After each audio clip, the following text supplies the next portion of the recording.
Kapal induk adalah sebutan untuk kapal perang yang memuat pesawat tempur dalam jumlah besar. Kapal induk merupakan pusat komando untuk pertempuran di laut. Di kapal induk terdapat landasan untuk pesawat tempur terbang dan mendarat. Juga kapal induk adalah rumah bagi kru-kru yang bertugas selama pertempuran di laut. Kapal induk juga dilengkapi persenjataan untuk menghancurkan kapal-kapal musuh atau menembak jatuh pesawat tempur musuh. Dengan fungsinya yang sangat kompleks, maka tak heran ukuran kapal induk sangatlah besar. Jika terjadi pertempuran di laut, menghancurkan atau menenggelamkan kapal induk musuh adalah cara terbaik untuk memenangkan pertempuran. Kali ini kita akan bahas kapal induk terbesar di dunia.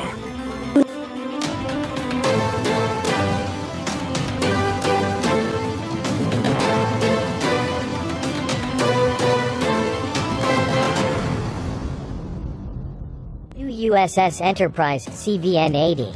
Here's next generation aircraft carrier after USS John F. Kennedy. It's been more than 3 years since the world's first USS Enterprise adalah kapal induk terbesar di dunia yang pernah diciptakan.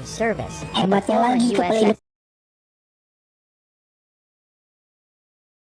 pada tahun 1958 hingga 1961 oleh Newport News Shipbuilding. Kapal induk ini telah digunakan oleh Angkatan Laut Amerika Serikat selama 51 tahun berturut-turut. And is scheduled to be in operation by 2027.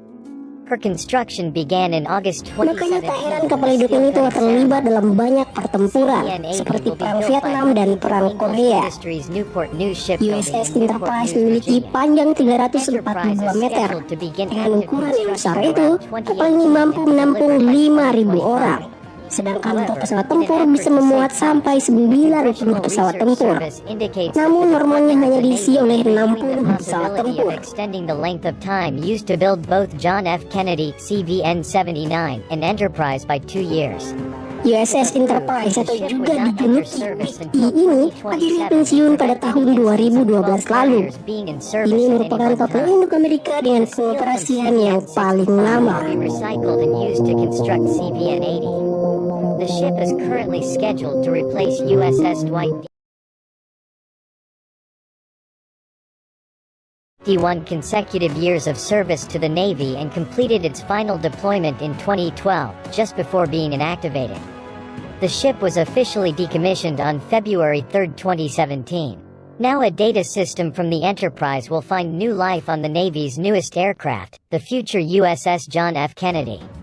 The USQ-167 Common Data Link System (CDLS) was salvaged from the Enterprise and refurbished and updated by Naval Undersea Warfare Center Division, Keyport Detachment San Diego's Fleet Test and Evaluation Center. The system allows aircraft carriers to receive, process, and evaluate data from land and shipboard bases USW aircraft. Live testing, consisting of both on-deck and in-flight operations, were successfully conducted, proving the next-gen, explained Fleet Test and Evaluation Center engineering technician Dave McKay in a Navy release. The Navy says it saved about $1.8 million aircraft carriers.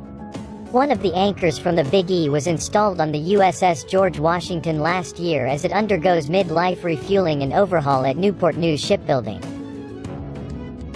The port-side anchor from Enterprise was installed on the USS Abraham Lincoln in 2014 as the Lincoln underwent its own refueling period in Newport News. The name Enterprise will also live on.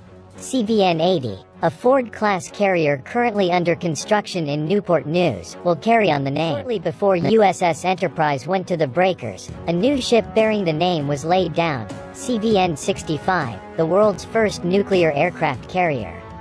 The latter USS Enterprise served for 50 years, before decommissioning in 2012. Another USS Enterprise, CVN-80, is scheduled for completion by 2025. An unpredictable success of that series and its spin-offs would lead to a variety of other enterprises, each with the same improbable success as their World War II namesake. Throughout the ship's development, lawmakers have been watching for cost overruns. In a February report titled, Navy Ford CVN-78 Class Aircraft Carrier Program, Background and Issues for Congress, the Congressional Research Service noted that estimated procurement costs of CVN-78, CVN-79 and CVN-80 have grown by 24.7%, 23.2% and 15.1%, respectively, since the fiscal year 2008 budget request was submitted. Some of the main sources of risk include the electromagnetic launch system, the advanced arresting gear and the dual-band radar.